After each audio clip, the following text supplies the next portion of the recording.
Hello दोस्तों, कैसे आप सभी। उम्मीद करते हैं कि स्वस्थ होंगे, मस्त होंगे, व्यस्त होंगे। आज 9 दिसंबर 2024 दिन सोमवार का हिंदी तिथि मार्गशीर्ष शुक्ल अष्टमी। और आइए बात करते हैं आज के मुख्य समाचार, बड़ी खबरें, देश और दुनिया का ताजा अपडेट लेकर हाजिर हो गए। आज का ये वीडियो भी बहुत ज्यादा महत्वपूर्ण होने वाला है। किसान भाइयों के लिए, युवाओं के लिए, कर्मचारियों के लिए, माता और बहनों के लिए, पढ़ने वाले बच्चों के लिए काफी सारी महत्वपूर्ण और काम की बड़ी खबरें, अपडेट जानकारियां देखने वाले हैं। पूरा वीडियो आप ध्यान से आखिर तक जरूर देखते रहिएगा, है ना। तो बिना टाइम विलंब के शुरुआत करते हैं आज की पहली बड़ी खबर। किसानों ने शंभू बॉर्डर से दिल्ली मार्च फिलहाल टाल दिया है। पंजाब के 101 किसानों ने रविवार 8 दिसंबर को दूसरी बार शंभू बॉर्डर से दिल्ली कूच करने की कोशिश की, लेकिन हरियाणा पुलिस ने उन्हें गग्गर नदी के पुल पर रोक लिया। करीब 3.25 घंटे बाद जत्थे को वापस लौटना पड़ा। वहीं किसान नेता पंदेर ने कहा कि सोमवार को दोनों फोरम फैसला करेंगे कि आगे कब जाना है। 101 किसानों का जत्था रविवार दोपहर 12 बजे धरना स्थल से दिल्ली कूच के लिए निकला था। पुल पर पुलिस और किसानों के बीच बहस भी हुई। हरियाणा पुलिस ने किसानों से दिल्ली जाने का परमिशन लेटर मांगा। उन्होंने कहा कि बिना परमिशन के वे दिल्ली नहीं जा सकते। इसके बाद किसानों ने बैरिकेडिंग तोड़ने की कोशिश भी की और इस पर हरियाणा पुलिस ने आंसू गैस के गोले छोड़े। और इसके बाद पुलिस ने किसानों को चाय बिस्किट ऑफर किए और फूल भी बरसाए। फिर भी किसान दिल्ली कूच करने पर अड़े रहे। पुलिस ने दोबारा आंसू गैस के गोले दागे और वाटर कैनन का भी इस्तेमाल किया, जिसमें 8 किसान घायल हो गए। किसान नेता सरवण पंदेर के मुताबिक एक किसान की हालत गंभीर है और उसे चंडीगढ़ पीजीआई रेफर किया गया और ऐसे में जत्थे को वापस बुलाने का फैसला लिया गया। वहीं आपको बताएं, किसानों के प्रदर्शन का यह मामला अब सुप्रीम कोर्ट में पहुंच गया है और इस संबंध में एक याचिका भी दाखिल की गई है, जिसमें किसानों द्वारा बंद किए गए रास्ते को खोले जाने की मांग की गई है। किसान भाइयों द्वारा अपनी मांगों को लेकर लगातार प्रदर्शन जारी है। चलिए आगे बढ़ते हैं। बड़ी खबर देखिए, अमृतसर में नितिन गडकरी ने कहा कि किसानों की हालत ठीक नहीं है, कृषि क्षेत्र का समृद्ध होना जरूरी है। केंद्रीय मंत्री नितिन गडकरी रविवार को अमृतसर पहुंचे थे और यहां उन्होंने बीते 2 दिन से अमृतसर के रेलवे स्टेशन के पास बी ब्लॉक में चल रहे सहकार भारती के 8वें राष्ट्रीय अधिवेशन में शिरकत की। और एनसीआर के लिए आज बड़ा दिन रहने वाला है। क्रिसमस से एक पखवाड़ा पहले ही बड़ा दिन मनाने को तैयार हो चुके नोएडा एयरपोर्ट के रनवे पर पहली बार विमान उतरने वाला है और इस लैंडिंग के साथ ही एयरपोर्ट के इतिहास में 2.5 दशक की कवायद के बाद एक और सफलता जुड़ जाएगी। नोएडा एयरपोर्ट के रनवे पर पहली बार विमान उतरेगा, वाटर कैनन से सलामी दी जाएगी। और नाटो से निकलने पर विचार, अवैध प्रवासियों को करेंगे बाहर। शपथ लेने से पहले डोनाल्ड ट्रंप ने अपने इरादे साफ कर दिए। डोनाल्ड ट्रंप ने अपने अगले कार्यकाल का खाका पेश किया, जिसमें उन्होंने कहा कि वे अपने कार्यकाल में अमेरिका से सभी अवैध प्रवासियों को बाहर निकाल देंगे। इसके अलावा उन्होंने नाटो को लेकर भी एक बड़ा ऐलान किया, कहा कि नाटो से बाहर निकलने पर भी विचार करेंगे। चलिए बड़ी खबर देखिए, सीरिया के राष्ट्रपति ने इस्तीफा दे दिया और देश छोड़कर भाग गए। परिवार समेत उन्होंने रूस में शरण ली है। सीरिया के राष्ट्रपति देश छोड़कर भाग गए। वहीं राजधानी दमिश्क पर विद्रोहियों का कब्जा हो गया। यूके इजराइल ने बशर सरकार के खात्मे का स्वागत किया। सीरिया में 11 दिन से जारी गृह युद्ध के बीच चरमपंथी ग्रुप हयात तहरीर अल शाम ने राजधानी दमिश्क पर कब्जा कर लिया है और राष्ट्रपति बशर अल असद देश छोड़कर भाग चुके हैं। ब्रिटेन और इजराइल समेत कई यूरोपीय देशों ने बशर सरकार के इस खात्मे का स्वागत किया है। वहीं इजराइल के प्रधानमंत्री बेंजामिन नेतन्याहू ने कहा कि वे इजराइल की तरफ से सीरिया के उन द्रूज, कुर्द, ईसाई और मुस्लिम समुदायों के साथ शांति का हाथ बढ़ाना चाहते हैं जो इजराइल के साथ शांति से रहना चाहते हैं। वहीं सीरिया के हालात पर नेतन्याहू ने खुशी भी जाहिर की है। बशर असद के पतन को ऐतिहासिक बताया। उन्होंने कहा कि असद शासन का पतन इजराइल द्वारा हिजबुल्लाह और ईरान पर किए गए हमलों का परिणाम है। वहीं देखिए, सीरिया में सभी भारतीय नागरिक सुरक्षित हैं। दूतावास पूरी तरह से एक्टिव है। एमईए ने एडवाइजरी जारी की है। भारत सरकार से जुड़े सूत्रों ने जानकारी में बताया कि सीरिया में सभी भारतीय नागरिक सुरक्षित हैं। साउथ कोरिया में राष्ट्रपति के खिलाफ महाभियोग प्रस्ताव फेल हो गया है। विपक्ष जरूरी 200 वोट नहीं जुटा पाया। साउथ कोरिया में राष्ट्रपति यून सुक योल को हटाने के लिए लाया गया महाभियोग प्रस्ताव फेल हो गया है। चलिए आगे बढ़ते हैं। बड़ी खबर, बांग्लादेश ने लगातार दूसरा अंडर 19 एशिया कप जीत लिया है। भारत को 59 रन से फाइनल हरा दिया। वहीं महाराष्ट्र से बड़ी खबर आ रही है। महाराष्ट्र विधानसभा के विशेष सत्र के दूसरे दिन रविवार को 105 विधायकों ने शपथ ली। कई विधायकों ने ईवीएम के मुद्दे पर 7 दिसंबर को शपथ लेने से इंकार करते हुए सदन से वॉकआउट कर दिया था, जिसके बाद शपथ रोक दी गई थी। वहीं राहुल नार्वेकर लगातार दूसरी बार विधानसभा के स्पीकर चुने गए। और बांग्लादेश में हिंदुओं पर हिंसा का कोलकाता में भारी विरोध हुआ। ढाका की जामदानी साड़ियों को जलाया गया। बांग्लादेश में हिंदू अल्पसंख्यकों पर अत्याचारों का विरोध करते हुए रविवार को कोलकाता में भी प्रदर्शन हुआ। वहीं नोएडा के संतों ने भी बांग्लादेश में हिंदुओं पर हमले के विरोध में रविवार को श्री सनातन धर्म रक्षा समिति के बैनर तले नोएडा हाट में विरोध प्रदर्शन किया है। वहीं राष्ट्रपति द्रौपदी मुर्मू और पीएम नरेंद्र मोदी से भी हस्तक्षेप करने की मांग की है। चलिए आगे बढ़ते हैं। बड़ी खबर देखिए, दिल्ली पुलिस ने बिहार से एक ऐसे आरोपी को गिरफ्तार किया है जो इंटरनेशनल साइबर क्रिमिनल को सिम कार्ड सप्लाई करता था। पुलिस ने कहा कि अनुज कुमार नाम के इस आरोपी के पास 5000 सिम कार्ड और 25 मोबाइल बरामद हुए हैं और ये चीन, कंबोडिया और अन्य दक्षिणी एशियाई देशों में लोगों को सिम कार्ड बेचता था। वहीं बड़ी खबर देखिए, मार्केट वैल्यूएशन के लिहाज से देश की टॉप 10 कंपनियों में से 6 की वैल्यूएशन पिछले हफ्ते के कारोबार के बाद 2 लाख करोड़ रुपए से ज्यादा बढ़ी है। टाटा कंसल्टेंसी और एचडीएफसी टॉप गेनर है। महाराष्ट्र में 103 किसानों को वक्फ बोर्ड का नोटिस, 300 एकड़ जमीन पर दावा किया है। किसानों ने कहा कि वक्फ हमारे पुश्तैनी खेत हड़पना चाहता है। महाराष्ट्र में किसानों ने शनिवार को आरोप लगाया कि राज्य वक्फ बोर्ड उनकी जमीन पर कब्जा करने की कोशिश कर रहा है। दरअसल करीब 300 एकड़ जमीन पर दावे का मामला महाराष्ट्र स्टेट वक्फ ट्रिब्यूनल में चल रहा है और इस संबंध में बोर्ड ने लातूर के 103 किसानों को नोटिस भेजा है। मामले में 2 सुनवाई हो चुकी है और अगली सुनवाई 20 दिसंबर को होगी। वहीं किसानों ने दावा किया कि ये वक्फ की संपत्ति नहीं है, उनकी पुश्तैनी जमीन है और वे पीढ़ियों से इस पर खेती करते आ रहे हैं। फिलहाल किसानों ने महाराष्ट्र सरकार से न्याय दिलाने की अपील की है। वहीं मीडिया रिपोर्ट्स के मुताबिक राज्य वक्फ बोर्ड के अध्यक्ष समीर काजी ने इससे इंकार किया है। उन्होंने मीडिया को बताया कि बोर्ड की तरफ से किसी को नोटिस नहीं भेजा गया है, किसी जमीन पर दावा भी नहीं किया गया है। एक व्यक्ति ने ट्रिब्यूनल में अपील की है, सिर्फ उसे नोटिस भेजा गया है। चलिए बड़ी खबर देखिए। डोनाल्ड ट्रंप ने कहा कि सीरिया की लड़ाई से हमारा लेना देना नहीं है, वहाँ तबाही मची है, पर न सीरिया हमारा दोस्त है न वो हमारी लड़ाई, जो चल रहा चलने दो। और RBI floating rate saving bond में एफडी से ज्यादा ब्याज मिल रहा है, सुरक्षित निवेश और गारंटीड रिटर्न का बेहतर ऑप्शन भी है। चलिए बड़ी खबर आ रही है एफडीआई को लेकर। देश में प्रत्यक्ष विदेशी निवेश यानी एफडीआई प्रवाह अप्रैल 2000 से सितंबर 2024 के दौरान 1 लाख करोड़ डॉलर के पार पहुंच गया। सिंगापुर से सबसे अधिक पैसा आया है। वहीं भारत के विदेशी मुद्रा भंडार में फिर से बढ़ोतरी हुई है। कई हफ्तों की गिरावट के बाद एक बार फिर से उछाल देखा गया है। लगातार 8 हफ्ते की गिरावट के बाद भारत के विदेशी मुद्रा भंडार में फिर से बढ़ोतरी शुरू हो गई है। शेयर बाजारों में एफपीआई की वापसी, दिसंबर के पहले सप्ताह में 24,454 करोड़ रुपए का निवेश हुआ है। चलिए बड़ी खबर देखिए। महिलाओं को घर बैठे हजारों रुपए देगी ये सरकारी स्कीम, बड़ा अपडेट है। आज 9 दिसंबर को बीमा सखी योजना की शुरुआत होने जा रही है। केंद्र सरकार देश के नागरिकों के लिए बहुत सारी योजनाएं चला रही है और इसी कड़ी में महिलाओं को सशक्त बनाने के लिए एक नई योजना की शुरुआत होने जा रही है। प्रधानमंत्री नरेंद्र मोदी आज सोमवार 9 दिसंबर को अपनी हरियाणा यात्रा के दौरान बीमा सखी योजना को लॉन्च करेंगे और इस योजना के जरिए सरकार की कोशिश है कि महिलाओं को सशक्त बनाना और फाइनेंशियल इंक्लूजन को आगे बढ़ाना है। बीमा सखी योजना के जरिए 10वीं पास कर चुकी 18 से 70 साल उम्र की महिलाओं के सशक्तिकरण को बल मिलेगा और इस योजना में महिलाओं को पहले 3 सालों के लिए स्पेशल ट्रेनिंग और वजीफा भी दिया जाएगा। शेयर बाजार में इस हफ्ते उतार चढ़ाव का अनुमान है। महंगाई दर के आंकड़ों से लेकर फॉरेन इन्वेस्टमेंट, कई ऐसे फैक्टर है जो बाजार की चाल को तय करेंगे। खबर है कि शेयर मार्केट में इस हफ्ते उतार चढ़ाव का अनुमान है। रेडमी नोट 14 स्मार्टफोन सीरीज की आज लॉन्चिंग होने वाली है। स्मार्टफोन में 50 megapixel telephoto camera, curved display, 12 GB RAM और एआई फीचर्स मिलेंगे। टेक्नोलॉजी से जुड़ा महत्वपूर्ण अपडेट है।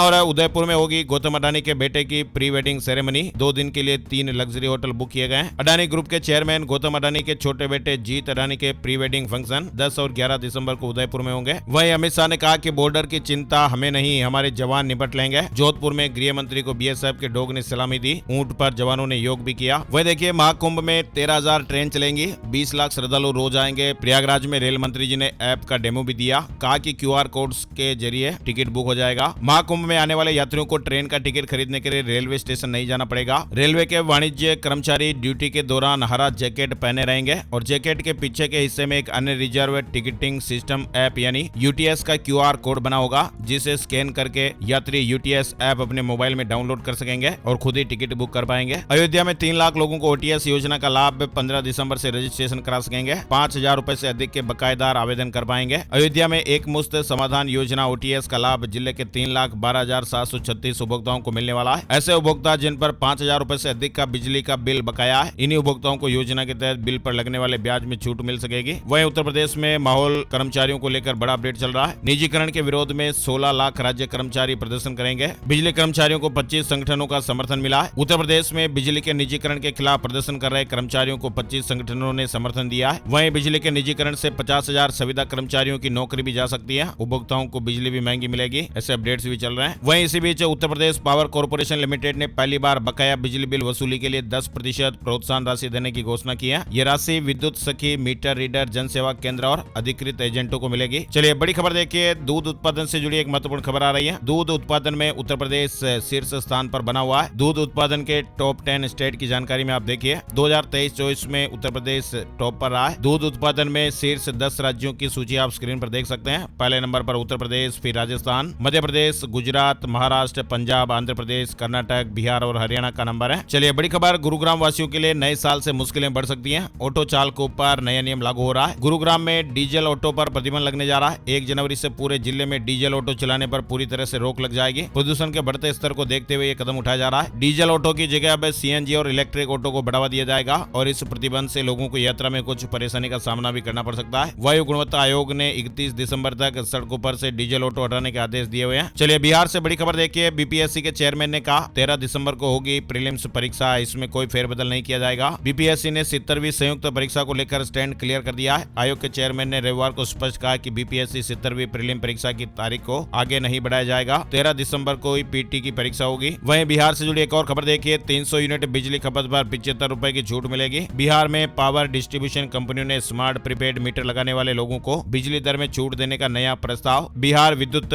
विनियामक आयोग को दिया है और इसमें 3% की जगह प्रति यूनिट 25 पैसे की छूट देने की बात है। अब इस पर लोगों का पक्ष लेने के बाद आयोग फैसला सुनाएगा। वही देखिए, हरियाणा में 10वीं पास होते ही भर्तियों के मैसेज मिलेंगे। HSSC की तैयारी हो रही है। रजिस्ट्रेशन कराकर यूनिक आईडी लेनी होगी। नौकरी की पूरी डिटेल रहेगी। हरियाणा कर्मचारी चयन आयोग यानी HSSC अब किसी भी भर्ती के लिए युवाओं को खुद संदेश भेजकर जानकारी देगा। यदि युवा चाहेगा तो उक्त भर्ती के लिए आवेदन भी कर पाएगा। आयोग की यह तैयारी है कि 10वीं पास करने के बाद युवा खुद ही HSSC की साइट पर रजिस्ट्रेशन करा सकेंगे और उन्हें यूनिक आईडी मिलेगी जो जॉब लगने तक काम आएगी। पंजाब में नगर निगम चुनावों की घोषणा हो गई है। 9 से नॉमिनेशन, 21 दिसंबर को वोटिंग होगी। ईवीएम से मतदान होगा। 1 घंटा ज्यादा टाइम भी मिलेगा। पंजाब में नगर निगम चुनाव की तारीखों का ऐलान हो गया है। राज्य चुनाव आयुक्त ने चंडीगढ़ के पंजाब भवन में प्रेस कॉन्फ्रेंस बुलाकर इसका ऐलान किया। उन्होंने कहा कि पंजाब के 5 जिलों में निकाय चुनाव होने जा रहे हैं, जिसमें अमृतसर, जालंधर, लुधियाना, फगवाड़ा और पटियाला शामिल हैं। 21 दिसंबर को वोटिंग होगी और उसी दिन शाम को चुनाव के रिजल्ट घोषित हो जाएंगे। चुनाव आयोग ने इस बार चुनाव की प्रक्रिया में कुछ बदलाव किए हैं। चुनाव आयुक्त के अनुसार इस बार निकाय चुनाव ईवीएम से होंगे, साथ ही वोटिंग भी 1 घंटे पहले शुरू हो जाएगी। वहीं देखिए, टीबी मुक्त चंडीगढ़ अभियान की शुरुआत हो गई है। मरीजों की जांच और इलाज फ्री में होगा। शहर में 100 दिन तक एक मोबाइल वैन चलेगी। वैसे आपको बताएं, पूरे देश में टीबी मुक्त भारत को लेकर एक अभियान चलाया जा रहा है। चंडीगढ़ के स्कूलों में लकी ड्रा से तय होंगे एडमिशन। शिक्षा विभाग पूरी नजर रखेगा। शहर के प्राइवेट स्कूलों में एडमिशन शुरू हो गए। आवेदन प्रक्रिया 7 दिसंबर से शुरू होकर 20 दिसंबर तक चल रही है। चंडीगढ़ पीजीआई में 7 तारीख से सर्दी की छुट्टियां हो जाएगी। 6 जनवरी तक डॉक्टर 2 शिफ्ट में ड्यूटी देंगे। इमरजेंसी सेवाओं पर असर नहीं पड़ेगा। इधर पंजाब सरकार की एक और योजना देखिए, विदेश में रहने वाली बेटियों की सुरक्षा करेगी मान सरकार। रिकॉर्ड तैयार होगा। चलिए आगे बढ़ते हैं। बड़ी खबर, LIC ने बच्चों के लिए लॉन्च की खास स्कीम। बड़ी अपडेट खबर है। LIC ने आर्थिक रूप से कमजोर मेधावी छात्रों की आगे की पढ़ाई में सहायता करने के लिए golden jubilee scholarship scheme 2024 launch कर दिया है और इसके तहत छात्रों को 40,000 रुपए तक की छात्रवृत्ति मिलेगी। 22 दिसंबर 2024 अप्लाई करने की आखिरी तारीख है। चलिए बड़ी खबर देखिए, झारखंड विधानसभा के नए अध्यक्ष होंगे रविंद्रनाथ महतो। JMM की बैठक में मोहर लगी है। वहीं आपको बताएं, झारखंड विधानसभा का आगामी सत्र आज 9 दिसंबर से 12 दिसंबर तक आयोजित होगा। प्राइवेट यूनिवर्सिटी से जुड़ी खबर है झारखंड को लेकर। झारखंड निजी विश्वविद्यालय अधिनियम 2024 लागू हो गया है। यानी अब झारखंड में प्राइवेट यूनिवर्सिटी खोलने के लिए नगर निगम क्षेत्रों में 5 एकड़ और नगर निगम क्षेत्र से बाहर 15 एकड़ जमीन की आवश्यकता होगी। साथ ही नगर निगम क्षेत्र में निजी विश्वविद्यालय की स्थापना के लिए 10 करोड़ रुपए और नगर निगम क्षेत्र से बाहर 7 करोड़ रुपए का फंड अनिवार्य होगा। एंटीबायोटिक शक्ति बढ़ाने वाले विशिष्ट जीवाणु की पहचान हुई है। IIT रुड़की की प्रोफेसर ने यह खोज की है। अब इस खोज से दवा प्रतिरोधी संक्रमणों से निपटने के लिए नए रास्ते खुलेंगे। बिहार से जुड़ा अपडेट देखिए, नीतीश सरकार ने नौकरियों का पिटारा खोला है। 2 लाख से ज्यादा पदों पर भर्ती होगी। बिहार सरकार ने विभिन्न विभागों में 2,34,000 नए पदों पर भर्ती की तैयारी शुरू कर दी है। वहीं दिल्ली हाईकोर्ट ने एक महत्वपूर्ण फैसला सुनाते हुए कहा कि राष्ट्रीय राजधानी में स्थायी आवासीय पते के बिना किसी दोषी को फरलो देने से नहीं रोका जा सकता है। वहीं बिहार में सरकार जानेगी शिक्षा व्यवस्था का हाल। 81,000 सरकारी विद्यालयों को इन मानकों पर रैंकिंग मिलेगी। बिहार सरकार प्रदेश के 81,000 विद्यालयों की रैंकिंग कर शिक्षा व्यवस्था का हाल जानने वाली है। 85 से 100 के बीच नंबर लाने वाले यानी अंक लाने वाले टॉप विद्यालयों को 5 स्टार मिलेंगे। वहीं 75 से 84 अंक लाने वाले विद्यालयों को